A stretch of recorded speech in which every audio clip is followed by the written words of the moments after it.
बिस्मिल्लाहिर्रहमानिर्रहीम। अस्सलाम वालेकुम dear students, welcome to the एमर्स।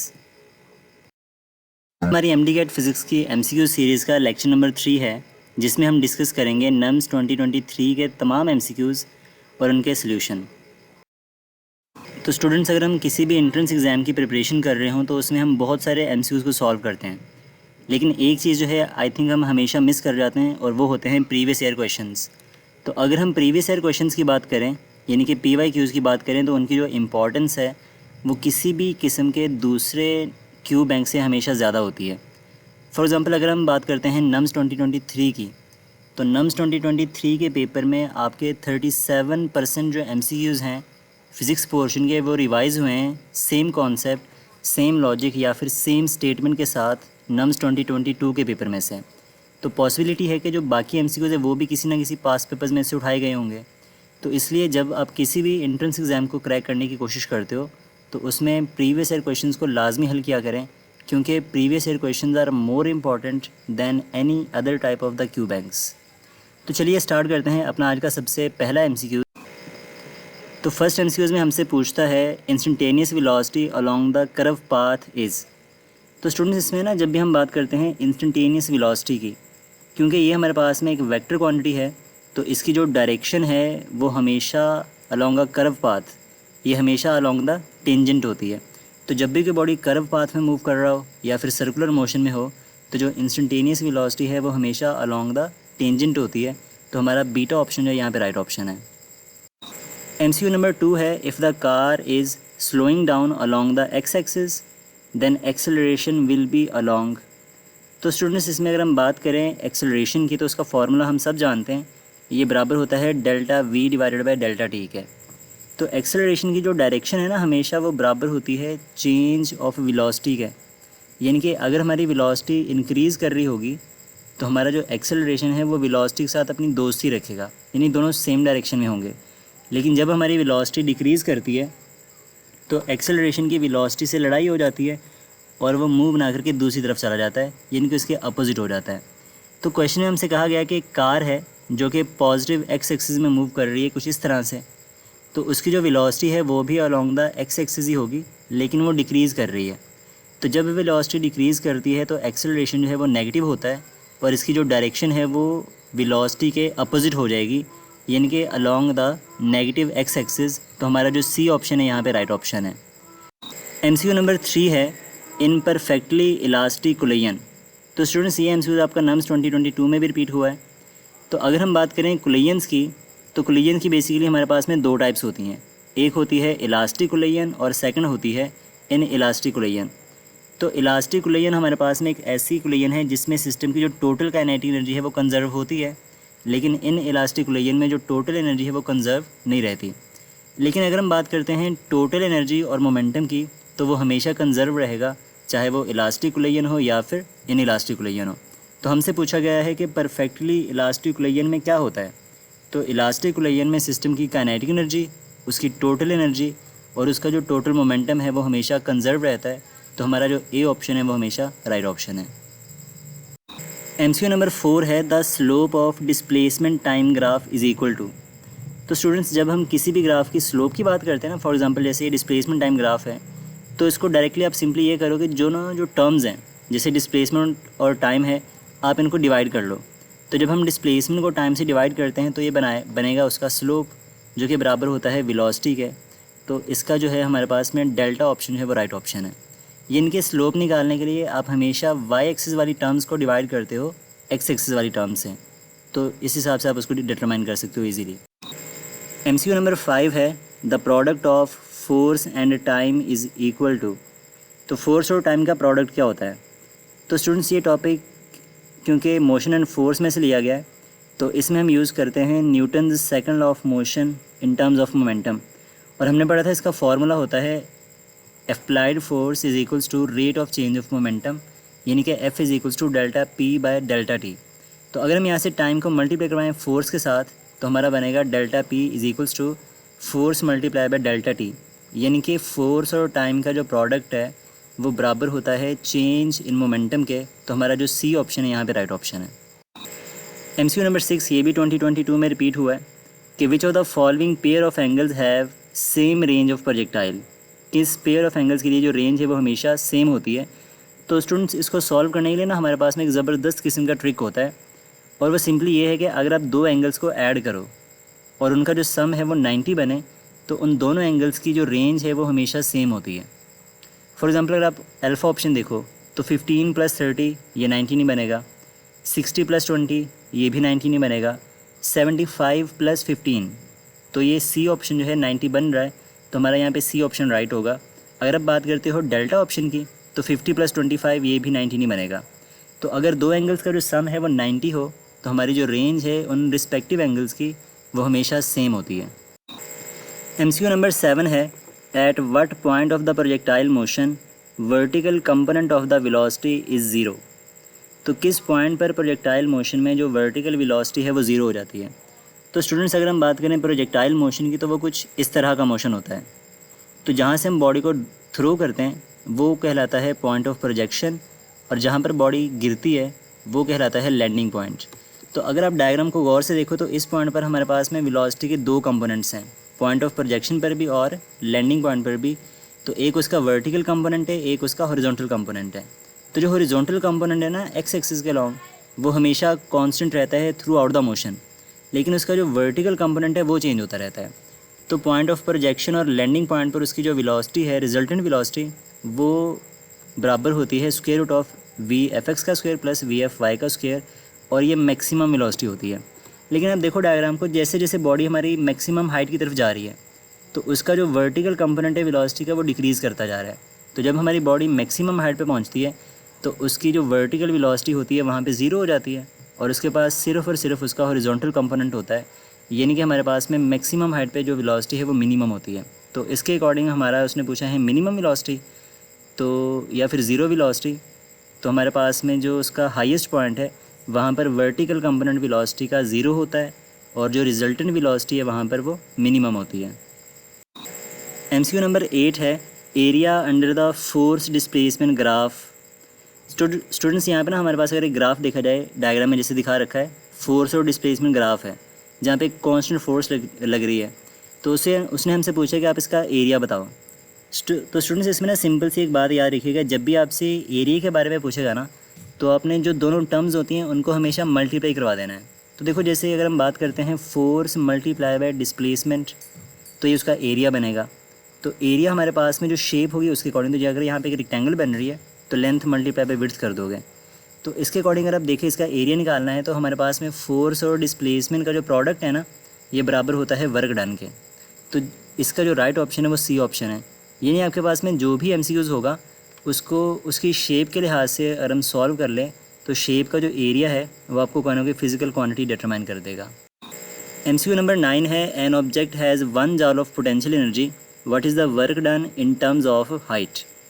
तो स्टूडेंट हमें यहाँ पे वर्क बताना है, तो यहाँ पे हम यूज़ करेंगे concept of the work energy principle. उसके अकॉर्डिंग हमने पढ़ा था work done on a body is equal to change in its energy. तो बॉडी पर जितना भी आप वर्क करते हो वो उसके हमेशा चेंज ऑफ एनर्जी की बात करता है। तो अगर हम किसी बॉडी को हाइट पे लेके जाते हैं तो उसकी पोटेंशियल एनर्जी में चेंज आता है। तो यहाँ पर हमारे पास में जो वर्क डन है वो बराबर होगा चेंज ऑफ पोटेंशियल एनर्जी के, जो कि 1 जॉल है। तो हमारा अल्फ़ा ऑप्शन जो है यहाँ पे राइट ऑप्शन है। MCQ नंबर 10 है, ये भी नम्स 2022 में रिपीट हुआ है, power is the dot product of. तो पावर किस चीज़ का डॉट प्रोडक्ट है। तो स्टूडेंट्स इसमें ना सिंपली आपको ये बात याद रखनी पड़ेगी कि जो पावर है हमारे पास में ये डॉट प्रोडक्ट होता है फोर्स एंड वेलोसिटी का, जो कि F.V लिखा जाता है। अब इसको फर्दर हम FV कॉज ऑफ थीटा लिख सकते हैं। जब ये MCQ आया था 2022 के अंदर तो उन्होंने पूछा था the dot product of force and velocity is called. अब यहाँ पे उसका उल्टा पूछ रहा है, तो इस MCQ के अकॉर्डिंग हमारा जो बीटा ऑप्शन है वो राइट ऑप्शन बनेगा।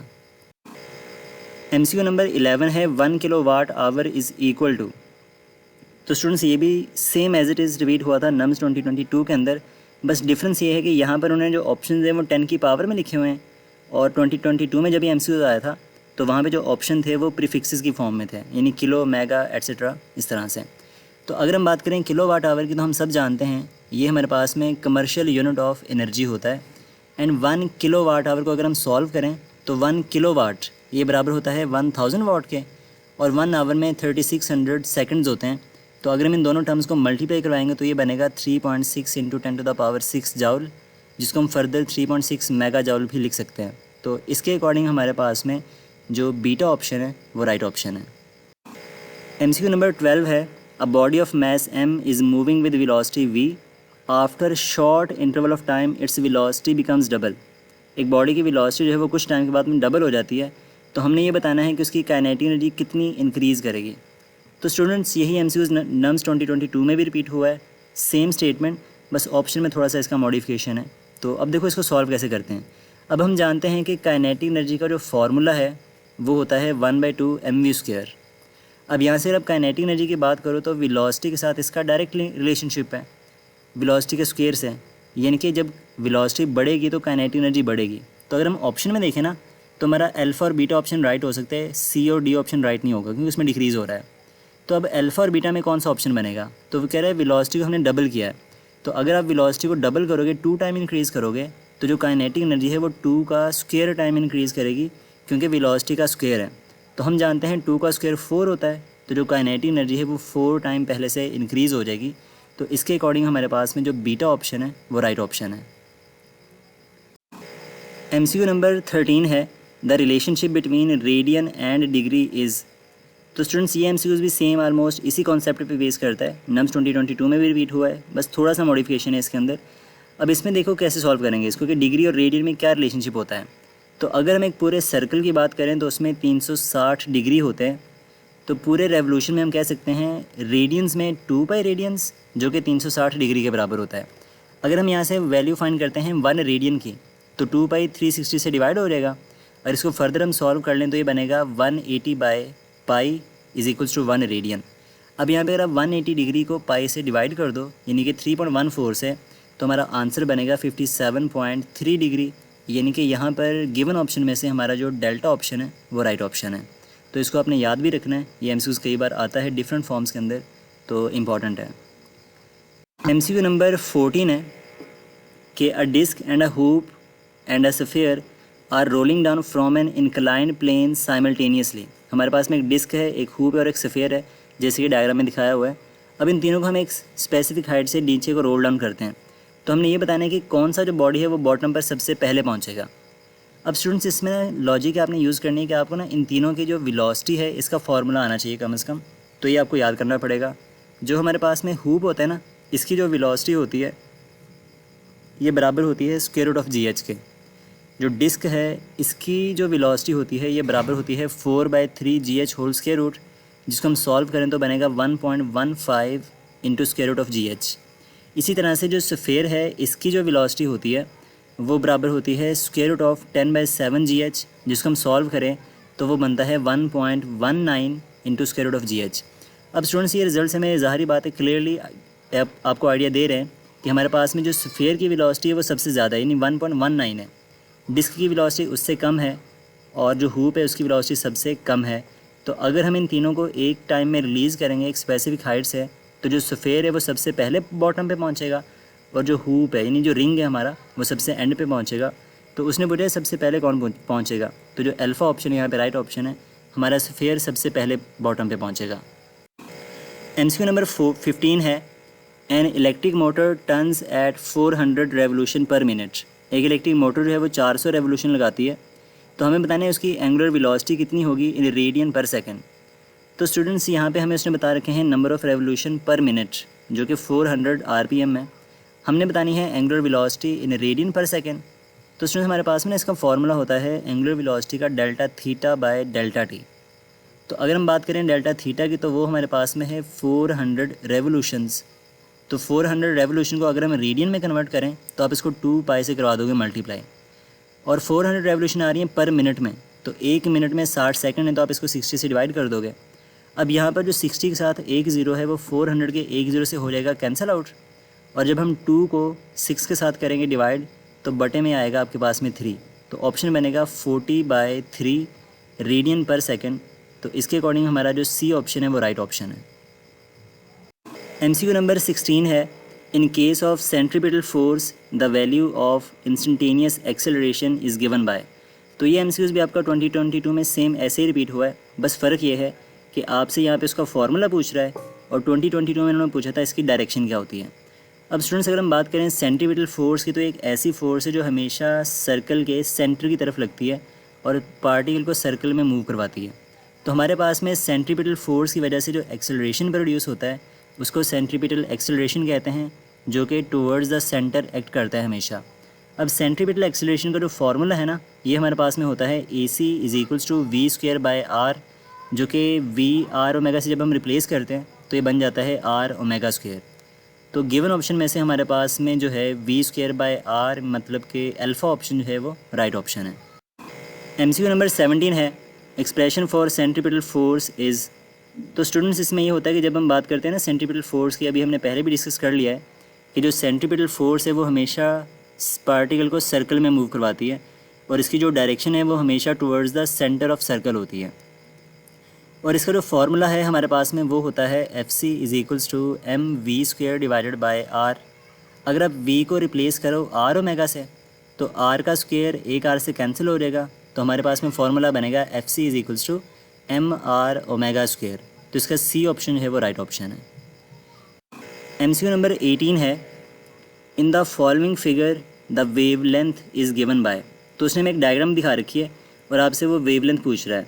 तो स्टूडेंट्स अगर हम देखें ना, बात करें वेव लेंथ की कि वेव लेंथ क्या होती है, तो वेव लेंथ हमारे पास में होता है एक या दो कंसेक्टिव क्रेस्ट का जो डिस्टेंस होता है। यानी जब एक क्रेस्ट बनेगा, एक ट्रफ बनेगा, फिर जब नया क्रेस्ट आएगा तो एक वेव लेंथ उसकी कंप्लीट हो जाती है, तो नए क्रेस्ट तक। यानी कि इसी तरह से दो कंसेक्टिव ट्रफ का जो डिस्टेंस होता है उसको भी वेव लेंथ कहते हैं। तो यहाँ पे हमारे पास में अगर हम डायग्राम को गौर से देखें तो एक क्रेस्ट और एक ट्रफ एक वेव बन गई, दूसरा क्रेस्ट और दूसरा ट्रफ दूसरी वेव बन गई। तो यहाँ पे दो वेव्स हैं जो कि 2 मीटर का डिस्टेंस कवर कर रही हैं। तो जो एक वेव है वो 1 मीटर का डिस्टेंस कवर करेगी। तो हमारा जो बीटा ऑप्शन है यहाँ पे राइट ऑप्शन है, क्योंकि दो वेव्स का 2 मीटर तो एक वेव का 1 मीटर हो जाएगा, जो कि उसकी वेव लेंथ के बराबर होता है।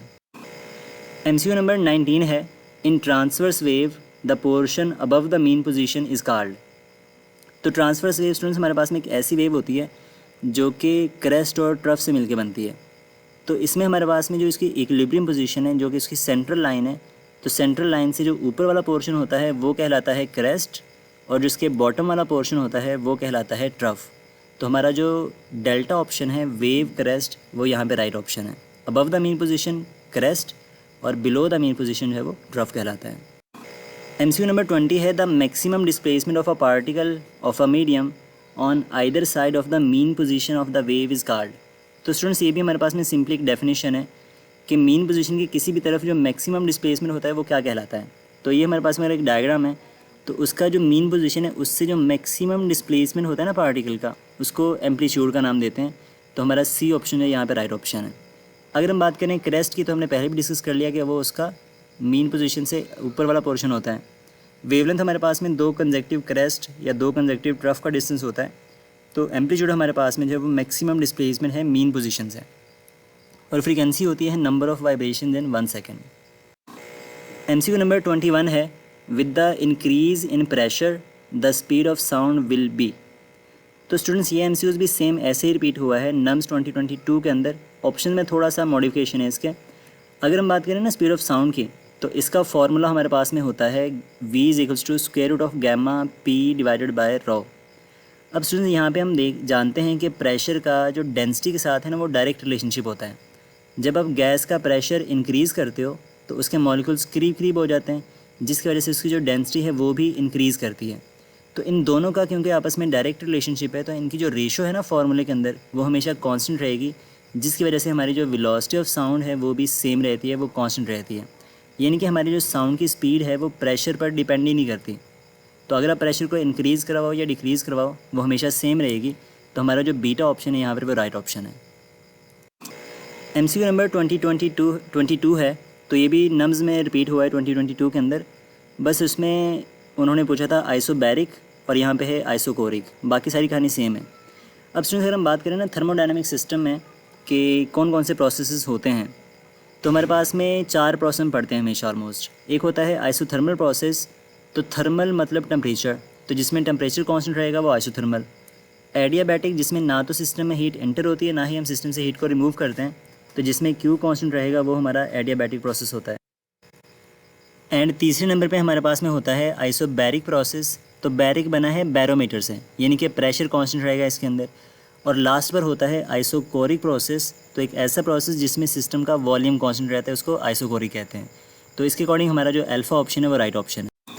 एमसीक्यू नंबर 2023 है। ये भी काफ़ी इंपॉर्टेंट एमसीक्यूज है, जो कि नम्स 2022 के अंदर भी आया था और काफ़ी सारे दूसरे एग्जाम्स में भी आ चुका है। तो इसमें कहता है the first law of thermodynamics is the generalization of law of conservation of what. अब स्टूडेंट्स यहाँ पर अगर हम बात करें फर्स्ट ऑफ थर्मोडायनेमिक्स की, तो जब हम किसी गैस को हीटअप करते हैं, उसको हम हीट सप्लाई करते हैं, तो वो दो काम करती है। एक तो सिस्टम की इंटरनल एनर्जी को चेंज करती है और दूसरा वहाँ पे कौन की वर्क डन करती है।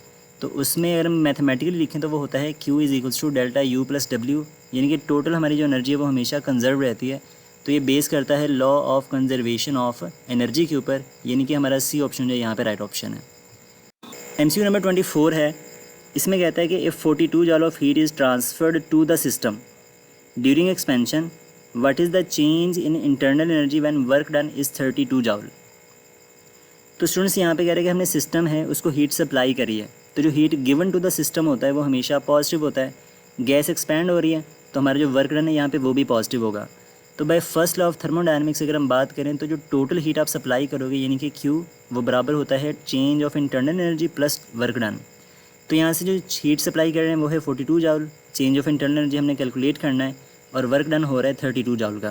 तो अगर आप 32 को दूसरे तरफ ले जाके माइनस करोगे तो हमारे पास में जो डेल्टा U है वो आएगा 10 जॉल, यानी कि हमारा बीटा ऑप्शन है यहाँ पे राइट ऑप्शन है। एमसीक्यू नंबर 25 है। While studying charging and discharging of a capacitor RC, यानी कि product of resistance and capacitance is known as. तो स्टूडेंट्स ये हमारे पास में सिंपली एक डेफिनेशन है जिसको टाइम कांस्टेंट कहते हैं। तो product of resistance and capacitance is called time constant. ये हम जब कैपेसिटेंस की बात करते हैं उस टाइम यूज़ करते हैं और इसका फॉर्मूला होता है T is equals to RC। तो अगर हम बात करते हैं चार्जिंग की, तो चार्जिंग के केस में वन टाइम कांस्टेंट वो टाइम ड्यूरेशन है जिसमें हमारा जो कैपेसिटर है वो मैक्सिमम चार्ज का 0.63 टाइम्स चार्ज हो जाता है, यानी कि आलमोस्ट 63% चार्ज हो जाता है। लेकिन जब हम बात करते हैं डिसचार्जिंग की, तो ये बेसिकली वो टाइम ड्यूरेशन है जिसमें हमारा जो कैपेसिटर है वो मैक्सिमम चार्ज का 0.37 डिसचार्ज हो जाता है, यानी कि हमारा जो कैपेसिटर वो 37% डिसचार्ज हो जाता है। तो वन टाइम कांस्टेंट में जो कैपेसिटर है वो 63% चार्ज होता है और 37% जो है वो डिसचार्ज होता है। तो हमारा जो बीटा ऑप्शन है यहाँ पे वो राइट ऑप्शन है। एमसीक्यू नंबर 26 है। In parallel combination of two capacitors their equivalent capacitance is equal to. तो स्टूडेंट्स ये फॉर्मूला आपके रट्टेबाज हैं बेसिकली। तो जब हम बात करते हैं ना कॉम्बिनेशन ऑफ कैपेसिटर्स की, तो दो तरह के कॉम्बिनेशन होते हैं। एक होता है पैरेलल कॉम्बिनेशन जो कि कुछ इस तरह का होता है, और इसमें जब भी हम पैरेलल कॉम्बिनेशन ऑफ कैपेसिटर्स की बात करते हैं तो जो इक्विवेलेंट कैपेसिटेंस है वो सिंपली हर कैपेसिटर की कैपेसिटेंस को ऐड करने से बनती है। एंड जब हम बात करते हैं सीरीज़ कॉम्बिनेशन की, जो कि कुछ इस तरह से नज़र आता है, तो इसमें हमारे पास में जो है वो रेसिप्रोकल लिया जाता है हर कैपेसिटेंस का। तो इसका फॉर्मूला कुछ इस तरह से होता है। तो हमारे पास में दो कैपेसिटर्स हैं जो कि पैरेलल में अटैच हैं, तो हमारा ऑप्शन बनेगा अल्फ़ा, जिसमें हम सिंपली उनको एडअप करेंगे C1 प्लस C2। अगर यहाँ पे सीरीज़ का ऑप्शन होता तो हमारा जो है वो बीटा ऑप्शन राइट बनता। एमसीक्यू नंबर 27 है। SI unit of the capacitance is. Capacitance का SI यूनिट क्या होता है? तो स्टूडेंट्स हमारे पास में ना कैपेसिटेंस का फॉर्मूला होता है C is equals to Q divided by V। तो यहाँ पे जो चार्ज है वो होता है कूलम और पोटेंशियल का यूनिट होता है वोल्ट। तो इसका यूनिट बनेगा कूलम पर वोल्ट, जो कि बराबर होता है फैरेड के। तो यहाँ पर हमारा जो डेल्टा ऑप्शन है वो राइट ऑप्शन है। एमसीक्यू नंबर 28 है। Volt into ampere is the unit of. तो स्टूडेंट्स यहाँ पे अगर हम बात करें ना वोल्टेज की, तो वोल्ट हमारे पास में यूनिट होता है पोटेंशियल डिफरेंस का और एम्पेयर हमारे पास में यूनिट होता है करंट का। तो इसका मतलब product of potential and current is equal to, तो ये बेसिकली हमारे पास में होता है पावर के। अगर हम पावर की बात करें तो इसका फॉर्मूला होता है V क्रॉस I। तो यहाँ पर आप इसके यूनिट्स देखो, तो पावर का यूनिट बनेगा वॉट, वोल्टेज का बनेगा वोल्ट और करंट का बनेगा एम्पेयर। तो वोल्ट टाइम्स एम्पेयर जो कि वाट के बराबर होता है, और वाट हमारे पास में यूनिट है पावर का, तो इसका बीटा ऑप्शन जो है वो राइट ऑप्शन है। एमसीक्यू नंबर 29 है। If the length of wire becomes 2 time to the original value and area becomes 1/2 to the original value, then resistance of the wire will be. तो कहते हैं कि अगर आप रेजिस्टेंस, एक वायर की जो लेंथ है उसको आप डबल कर दो, एरिया को हाफ कर दो, तो रेजिस्टेंस पे क्या फ़र्क पड़ेगा? अब स्टूडेंट्स अगर हम बात करें ना रेजिस्टेंस के फॉर्मूले की, तो ये होता है R = ρl/A। अगर हम यहाँ से देखें रेजिस्टेंस का लेंथ के साथ, तो वो डायरेक्ट लिंक है। इसका मतलब ये है कि अगर आप लेंथ को डबल करोगे तो जो रेजिस्टेंस है वो भी डबल हो जाएगी। लेकिन रेजिस्टेंस का एरिया के साथ है इन्वर्स रिलेशनशिप। इसका मतलब ये है कि अगर आप एरिया को हाफ़ करोगे तो रेजिस्टेंस डबल हो जाएगी।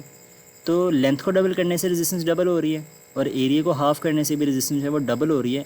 तो 2 + 2 हमारे पास में ये बनेगा 4 टाइम्स, तो जो रेजिस्टेंस है वो 4 टाइम इंक्रीज़ कर जाएगी।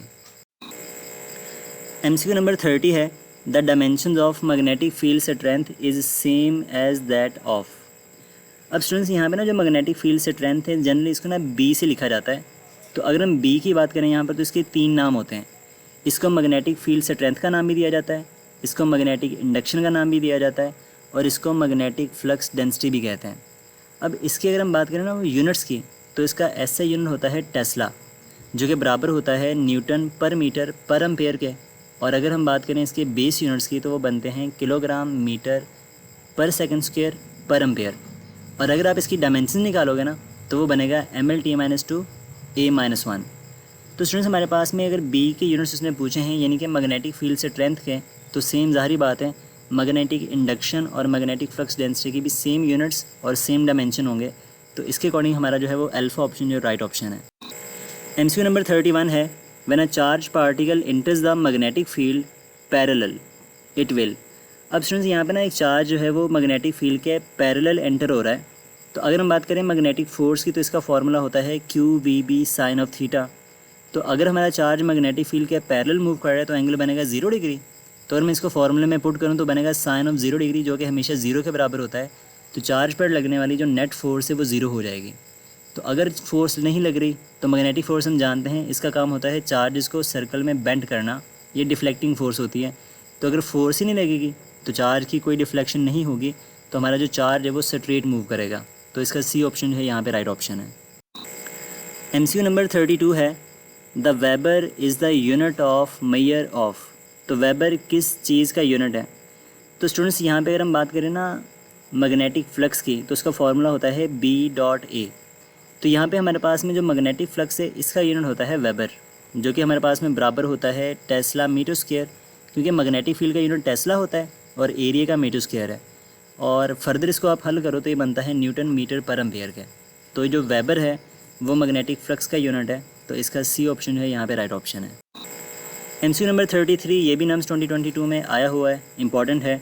Lenz law is also a statement of law of conservation of. तो स्टूडेंट्स हम सब जानते हैं जो लेंज़ लॉ है ये law of conservation of energy पर बेस्ड करता है। तो इसका जो D ऑप्शन है यहाँ पे राइट ऑप्शन है। MCQ नंबर 34, ये भी नम्स का है 2022 का, बस थोड़ा सा मॉडिफिकेशन में ये हुआ है कि इसमें पूछ रहा है in Fleming's right hand second finger represent. तो फ्लेमिंग्स के राइट हैंड रूल के अकॉर्डिंग सेकंड फिंगर क्या रिप्रेजेंट करती है? और 2022 में जब ये MCQ आया था उसने पूछा था थंब किसको रिप्रेजेंट करता है। तो स्टूडेंट्स यहाँ पे अगर हम बात करें ना फ्लेमिंग्स राइट हैंड रूल की, तो इसके अकॉर्डिंग अगर हमारा जो थंब है वो रिप्रेजेंट करे direction of motion of conductor को, और जो हमारी 4 फिंगर है यानी फर्स्ट फिंगर वो हम रखें मैग्नेटिक फील्ड के डायरेक्शन में।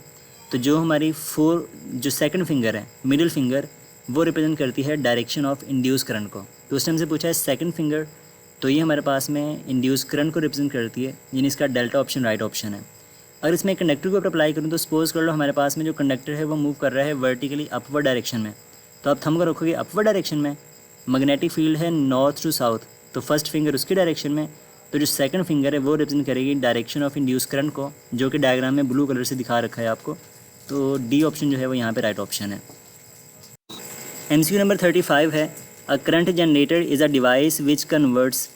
तो स्टूडेंट्स हमारे पास में जो करंट जनरेटर है ना वो एक ऐसी डिवाइस होता है जो कि मैकेनिकल एनर्जी को कन्वर्ट करता है इलेक्ट्रिकल एनर्जी में। यानी कि जब हम जनरेटर को मैकेनिकली घुमाते हैं, उसकी कॉइल रोटेट करती है, तो वहाँ से हमें इलेक्ट्रिकल एनर्जी बनती है। तो इसका जो डेल्टा ऑप्शन है यहाँ पर वो राइट ऑप्शन है। MCQ नंबर 36 जो कि काफ़ी इंपॉर्टेंट है, नम्स 2022 में भी आया है, ETA 2022 में भी आया है और नम्स 2023 में भी रिपीट हो रहा है। The conversion of alternating current into direct current is called. तो स्टूडेंट्स ये हमारे पास में सिंपली एक डेफिनेशन है जिसको कहते हैं रेक्टिफिकेशन। तो conversion of AC into DC is called rectification. तो हमारा C ऑप्शन है यहाँ पे राइट ऑप्शन है। MCQ नंबर 37 ये भी नम्स 2022 में आया है, same as it is. A device that convert AC into DC is called. तो स्टूडेंट्स एक ऐसी डिवाइस जो AC को DC में कन्वर्ट करे, इस प्रोसेस को कहते हैं रेक्टिफिकेशन, और डिवाइस को कहते हैं रेक्टिफायर, जो कि डायोड का कॉम्बिनेशन होता है। तो इसका अल्फा ऑप्शन यहाँ पे राइट ऑप्शन बनेगा। तो दो तरह के डायोड्स होते हैं या दो तरह की रेक्टिफिकेशन होती है। एक होता है हाफ वेव रेक्टिफायर जिसमें एक सिंगल डायोड यूज़ किया जाता है, और एक होता है फुल वेव रेक्टिफायर सर्किट जिसमें 4 डायोड यूज़ किए जाते हैं। तो हमारा जो डायोड है वो एक्ट करता है एज अ रेक्टिफायर, जिसकी मदद से हम AC को DC में कन्वर्ट करते हैं। तो हमारा अल्फा ऑप्शन यहाँ पे राइट ऑप्शन है। MCQ नंबर 38 है, in full wave rectification the number of diodes is used. तो स्टूडेंट्स अगर हम बात करें ना फुल वेव रेक्टिफिकेशन की, तो हमारी बुक के अकॉर्डिंग हम यूज़ करते हैं ब्रिज रेक्टिफायर। तो ब्रिज रेक्टिफायर में हम 4 डायोड यूज़ करते हैं जो कि AC को DC में कन्वर्ट करने के लिए हमारी हेल्प करते हैं। तो हमारा यहाँ पर अल्फा ऑप्शन है वो राइट ऑप्शन है। एक हमारे पास में होता है सेंटर टैप ट्रांसफार्मर, उसमें हम 2 डायोड यूज़ करते हैं और वो भी फुल वेव रेक्टिफिकेशन के लिए इस्तेमाल किया जाता है। बट हमारी बुक में ब्रिज रेक्टिफायर है, तो यहाँ पे इसका जो अल्फा ऑप्शन है वो ज़्यादा एक्यूरेट आंसर है। MCQ नंबर 39 है, the time taken for half the number of atoms of radio active isotope to disintegrate is called. तो नंबर ऑफ़ एटम्स को हाफ होने के लिए जो टाइम लगता है उसको क्या कहते हैं। तो स्टूडेंट्स ये कुछ नहीं है, सिंपली हमारे पास में डेफिनेशन है हाफ लाइफ की, तो जिसके अकॉर्डिंग हमारा जो है वो डी ऑप्शन राइट ऑप्शन है। यानी वो टाइम ड्यूरेशन जिसमें कोई भी रेडियो एक्टिव एलिमेंट जो है वो ब्रेक होकर के हाफ हो जाता है, उसको उसकी हाफ लाइफ कहते हैं। MCQ नंबर 40 है स्टूडेंट्स, ये भी नम्स 2022 में सेम एज इज रिपीट हुआ है।